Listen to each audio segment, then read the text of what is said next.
కర్నూలులో జై Bhim cinema scene repeat అయింది. దొంగతనం చేశారన్న అనుమానం మీద ఇద్దరిని అదుపులోకి తీసుకున్న కర్నూలు 3 టౌన్ పోలీసులు 14 రోజుల పాటు వాళ్ళను బంధించారు. చెయ్యని తప్పును ఒప్పుకోవాల్సిందిగా బలవంతం చేస్తూ చిత్రహింసలు పెట్టారు. జడ్జి ఇచ్చిన సెర్చ్ వారెంట్ తో వెళ్లిన అడ్వకేట్ కమిషనర్ అసలు గుట్టురట్టును చేశారు. ఇక మొత్తానికి 3 టౌన్ సిఐ దారిష్టం వెలుగులోకి చూడడంతో పోలీసుల తీరు మీద ప్రజా సంఘాల మీద పెద్ద ఎత్తున ఆగ్రహం వ్యక్తం చేస్తున్నాయి.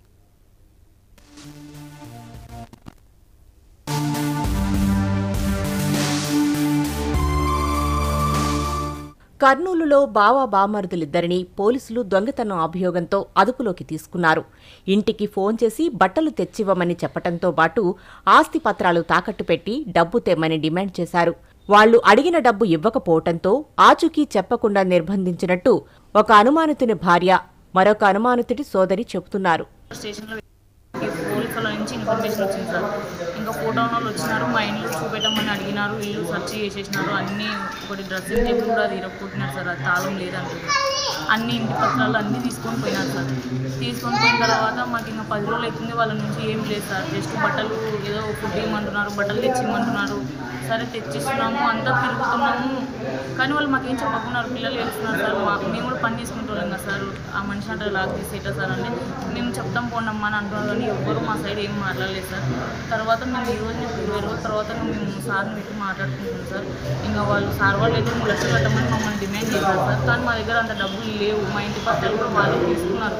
ఆ ఇంటి పత్రాలు అమ్ముకుంటుంటే వాళ్ళే అమ్ముకుంటామని కూడా చెప్తున్నారు సార్. మేము అనుకుంటే ఎటమ్మాలి సార్. మేము 3 లక్షలు వాళ్ళు కట్టమని ఎటగడాలి సార్. మా దగ్గర అంత డబ్బులు లేవు సార్ అంటే సర్లేండి మేమే అమ్ముకుంటాం లేనని కూడా చెప్తున్నాం సార్. భర్త, అన్న 14 రోజులకు పైగా పోలీసుల నిర్బంధంలో ఉన్నారని, వాళ్లను పోలీసులు చిత్రహింసలు పెడుతున్నారని పసిగట్టిన భార్య న్యాయవాదులను ఆశ్రయించారు. అరెస్టు చేసిన 24 గంటల్లోగా కోర్టులో హాజరుపరచాల్సిన నిబంధనను తుంగలో తొక్కి 3 town police CI Muralidhar Reddy రోజుల తరబడి నిర్బంధించినట్టు న్యాయవాదులు గుర్తించారు. వదిలేస్తామనలేదు, ఏం చెప్పలేదు. డబ్బులు కట్టండి అమ్మా, తర్వాత కథ ఆలోచిద్దామన్నా. సార్ నేను లివర్ ప్రాబ్లంతో బాధపడుతున్నా సార్. బాలు అయితే నా దగ్గర లేదు సార్. నా కొడుకే 6 నెలల క్రితం 6 సంవత్సరాల నుంచి ఆ బాబుకు నాకు ఎటువంటి సంబంధం లేదు సార్. వాళ్ళు బాగా 2 పోయినారు, ఎక్కడో బెంగళూరులో ఉన్నారు సార్. వాళ్ళు నాకు తెలియదు. నేను చిన్న బాబుని పట్టుకొని బతున్నాను. నా భర్త చనిపోయి 15 సంవత్సరాలు అవుతుంది సార్. నా పరిస్థితి సార్, పని చేసుకుంటే తినాలా లేకుంటే లేదు సార్. అంటే నీ కూతురే కదమ్మా, వాడు నీ అల్లుడే కదమ్మా, అదమ్మా ఇదమ్మా అంటే సార్ నాకైతే తెలియదు సార్. నేనైతే తెచ్చి చూపిస్తాను చెప్పిన తర్వాత సరేలేమ్మా మీ అత్త మా అమ్మకు మీ అత్త నెంబర్ ఇవ్వమని ఆ పాప అత్తది బాబుది అడిగారు. వాళ్ళ అత్త ఫోన్ నెంబర్ ఇచ్చింది. న్యాయవాదులు వెళ్లినా అక్కడి సీఐ బేఖాతురు చేయడంతో బాధితుల బంధువు కోర్టును ఆశ్రయించారు. ఈ పిటిషన్ మీద జడ్జి వెంటనే మాలిక్ బాషా అనే అడ్వకేట్ కమిషనర్ను నియమించారు. 3 టౌన్ పోలీస్ స్టేషన్ను సెర్చ్ చేసి అక్కడ బాధితులు ఉంటే కోర్టులో హాజరుపరచాలని జడ్జి ఆదేశించారు. ఆ విధంగా వెళ్లిన అడ్వకేట్ కమిషనర్ ఆ ఇద్దరి బాధితులను విడిపించి కోర్టుకు తీసుకువెళ్లారు. సీఐ మురళీధర్ రెడ్డి ఎట్టకేలకు వారిని అడ్వకేట్ కమిషన్కు అప్పగించారు.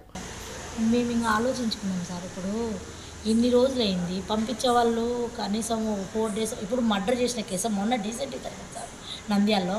సొంతం నా తమ్ముడిని అమ్మాయి కత్తెరతో పొడిచి తాగుతాడని చంపేసింది. చంపేసిన అమ్మాయి చంపిన 10 గంటలు కాక ముందుకే పోలీసులకు వెంటనే ఫోన్ చేసుకొని దెబ్బలు పడతాయని, ఎట్లయినా ఏటు మీద చంపేసిందంటే కొడతారు కదా సార్ అనే అమ్మాయి వెంటనే పోలీసులకు పిలిపించుకొని అమ్మాయి సరెండర్ అయిపోయింది. నేనే చంపేసినాను.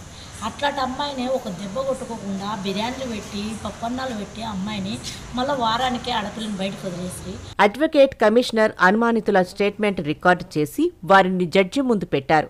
వెలుగులోకి వచ్చిన పోలీసుల దాష్టికం మీద స్థానిక ప్రజలు మండిపడుతున్నారు.